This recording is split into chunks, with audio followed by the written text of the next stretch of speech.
बिस्मिल्लाहिर्रहमानिर्रहीम। अस्सलाम वालेकुम नाज़रीन, फरवाज़ एनबी न्यूज़ के प्लेटफॉर्म से मैं आपका मेज़बान नवाज भुट्टो आपकी खिदमत में हाजिर। नाज़रीन, बिलावल भुट्टो ज़रदारी ने अदलिया को एक बहुत बड़ी धमकी दे दी है, या फिर इसको यूं कहें कि अदलिया को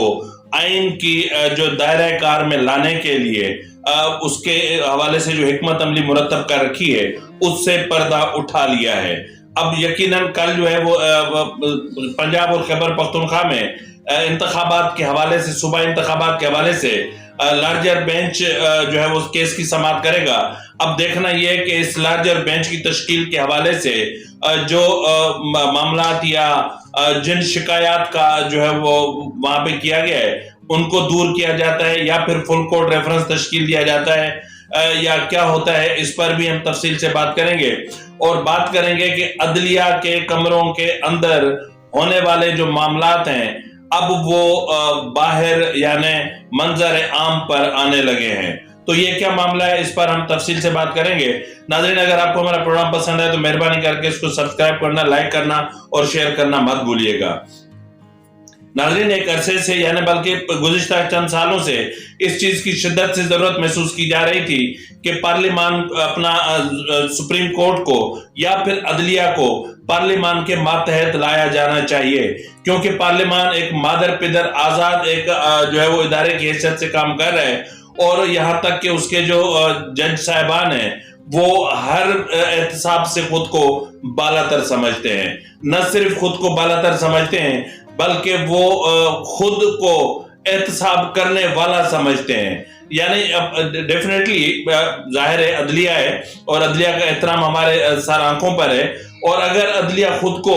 इस मनसब पे फायज समझती है तो यकीनन पहले अपने जजेस का जो या फिर जो उनका कंडक्ट है उसको भी सामने रखा जाना चाहिए, और जो जजेस के हवाले से जो कंट्रोवर्सीज पाई जा रही हैं उनको भी सामने रखना जाना चाहिए। और जो अदलिया के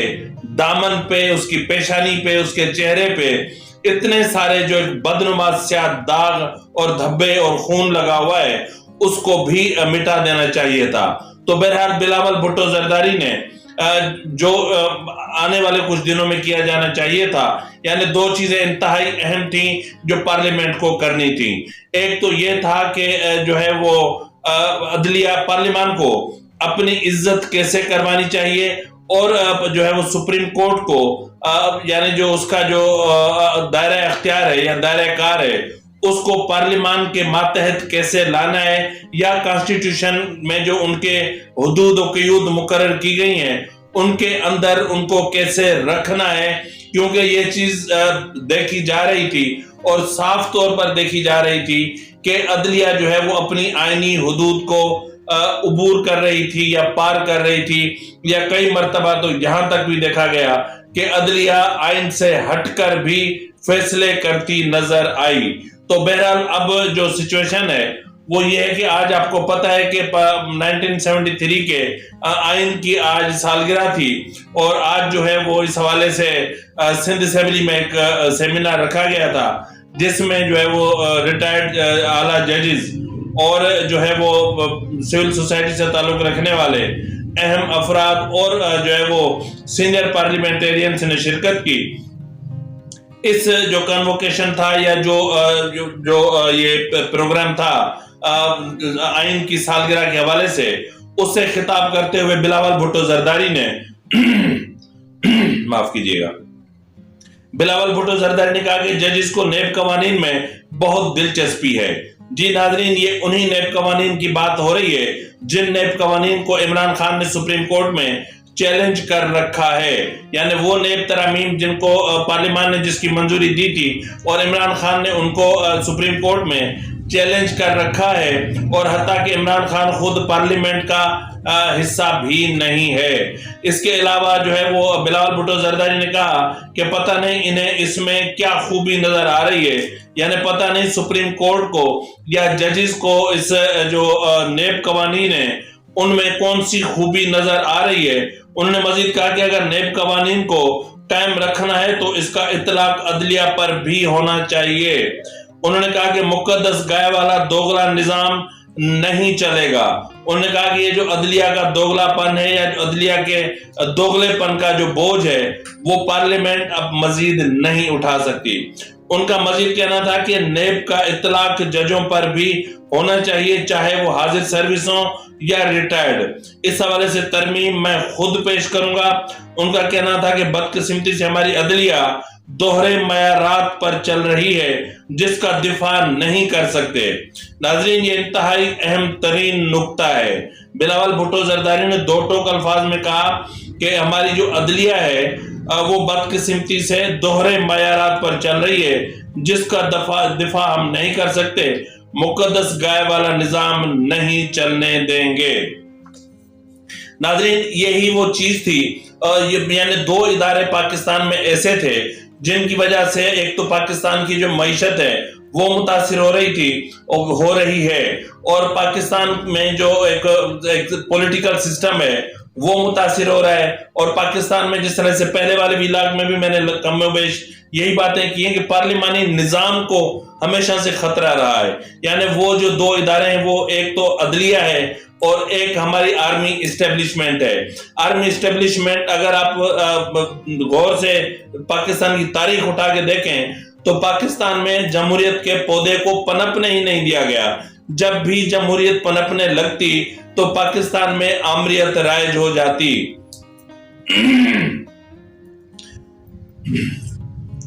جمہوری حکومت کا تختہ پلٹ دیا جاتا اور جو ہے وہ مارشل لا نافذ کر دیا جاتا، اور پھر جب مارشل لا کا نفاذ ممکن نہ رہا تو پھر سول ڈکٹیٹرشپ کا نظام آیا، اور پھر جو ہے وہ جنرل مشرف جیسے سویلین صدر بن کے بیٹھ گئے۔ کبھی وہ چیف ایگزیکٹو بنتے تھے، کبھی وہ چیف آف آرمی اسٹاف بنتے تھے، کبھی وہ چیف مارشل لا ایڈمنسٹریٹر بنتے تھے، تو کبھی وہ پریزیڈنٹ بنتے تھے۔ تو بہرحال ان کا اپنا راج تھا، کیونکہ انہوں نے 73 کے آئین کو مسخ کر کے رکھ دیا تھا، اور یہ مسلسل ہو رہا تھا۔ اور اسی وجہ سے آپ نے ایک چیز دیکھی ہوگی کہ پاکستان میں جو بجٹ کی جو تقسیم کا معاملہ ہے وہ بھی اس میں بھی توازن نہیں رہا، اور اتنے عرصے سے اگر آپ دیکھیں تو پاکستان پر جس طرح اس سے پہلے والے ویلاگ میں نے آپ کو بتایا کہ پاکستان پر مجموعی طور پر جو قرضہ ہے اس کی اگر ہم بات کریں تو صرف عمران خان کے 45 ماہ میں 49.23 ارب روپے کا قرض لیا گیا، اور یہ اس وقت پاکستان یعنی 23واں جو IMF کا پروگرام ہے اس میں 24واں یعنی 23واں کو کنٹینیو کر رہے ہیں ہم لوگ، تو اس کو ہم کر رہے ہیں۔ یعنی اس وقت ہم پر جو بیرونی قرضوں کا جو مجموعی حجم ہے وہ 128 ارب ڈالر سے تجاوز کر گیا ہے، اور یہ ملک کا یعنی ایک بہت بڑا حجم ہے۔ یعنی 2059 تک پاکستان 95 بلین ڈالر سے زائد پرنسپل رقم اور سود کی مد میں ادا کرے گا اور کرنا ہوگا۔ یعنی یہ ایک ایسا جو ہے وہ چکرویو ہے جس میں پاکستان پھنسا ہوا ہے، اور ہمارے پاس نکلنے کا کوئی راستہ نہیں ہے، کیونکہ عدلیہ سے پوچھو یا عدلیہ سے کہو کہ جی بجٹ کا آڈٹ کروائیں تو وہ ناراض ہو جاتے ہیں، اور اگر آپ آرمی اسٹیبلشمنٹ سے کہیں کہ آپ جو ہے وہ دفاعی بجٹ کا آڈٹ کروائیں تو وہ ناراض ہو جاتے ہیں، اور جو ریٹائرمنٹ یا جو فوجی افسران یا جو جوان ہیں ان کی ریٹائرمنٹ ہے اس کو سول اخراجات میں دکھا کے اور وہ اس کو دفاعی بجٹ سے ہی الگ کر دیا گیا ہے، اور جنگ نہ ہونے کے باوجود جو جنگی بجٹ ہے وہ بھی مسلسل جو ہے وہ جاتا رہا ہے۔ تو یہی وجہ ہے کہ آج پاکستان ڈیفالٹ کے دہانے پہنچ چکا ہے۔ تو ایسی صورتحال میں یقیناً یہ بات بلاول بھٹو زرداری کی انتہائی اہمیت کی حامل ہے کہ اب بس یعنی اب بہت ہو گیا، یعنی اب یہ جو عدلیہ کے جو دوہرے معیار پر جو یہ عدلیہ جو چل رہی ہے اس کا دفاع اب نہ تو کیا جا سکتا ہے نہ ہی اب اس کا بوجھ اٹھایا جا سکتا ہے۔ اب عدلیہ کو آئین کی حدود میں آنا چاہیے، اب عدلیہ کو بھی آئینی دائرہ کار میں آنا پڑے گا، بصورت دیگر عدلیہ اور پارلیمان میں بڑا تصادم ہوگا جس کے نتیجے میں پاکستان کو یا پھر پاکستان کے مستقبل کو بہت بڑا نقصان ہو سکتا ہے۔ اس کے علاوہ ناظرین، جیسا کہ میں نے آپ سے کہا کہ کل جو ہے وہ سپریم کورٹ کا لارجر بینچ पंजाब और खैबर पख्तूनख्वा में जो है वो सूबाई असेंबलियों के इंतखाबात के हवाले से लार्जर बेंच की जो है वो समाअत करेगा। अब ये समाअत उठते ही यानी ये जो लार्जर बेंच है ये from the day one controversial है, यानी पहले ही दिन से इसमें कई तजादात पाए जाते हैं, बिलखुसूस दो जजेस के हवाले से, यानी जस्टिस मज़ाहिर अली नकवी और जस्टिस एजाजुल हसन। तो बहरहाल अब अगर जो है वो इतने एतराजात के बावजूद यानी पूरे मुल्क की बार काउंसिल्स के एहतजाज और उनके बावजूद यानी दोनों मोअज़्ज़िज़ जज साहिबान को चाहिए था कि अपने वकार को मद्देनजर रखते हुए खुद ही जो है वो उस बेंच से लार्जर बेंच से अलग हो जाते, लेकिन वो चिपटे हुए हैं। तो यकीनन कोई तो बात है, आखिर कोई तो बात है कि जो है वो जस्टिस मज़ाहिर अली नकवी और जस्टिस जमाल मंदोखेल के दरमियान तल्ख कलामी हुई, और तल्ख कलामी इतनी हुई कि चैम्बर और कमरों की आवाजें जो है वो लॉबी तक सुनाई देने लगी, और लॉबी में जिन कानों ने सुना उन्होंने उनको पब्लिक प्लेसेस पर या जो है वो आम या खास मकामात पर आपको पता है कि सिंधी में किसी शायर ने कहा है कि तेरे मेरे प्यार की बातें फैल गई जैसे जंगल में आग और शहर में खबर। तो बहरहाल ये जो कमरे के अंदर जो दो जजेस के दरमियान जो इनका आपस में आंख मटक्का हुआ या जो जबानी तकरार हुआ या फिर जस्टिस मंदोखेल की तरफ से समाअत के दौरान जिन रिमार्क्स पास किए या जो है वो ऑडियो लीक्स के हवाले से जो बात की, तो उस पर इनको बहुत बुरा लगा। अब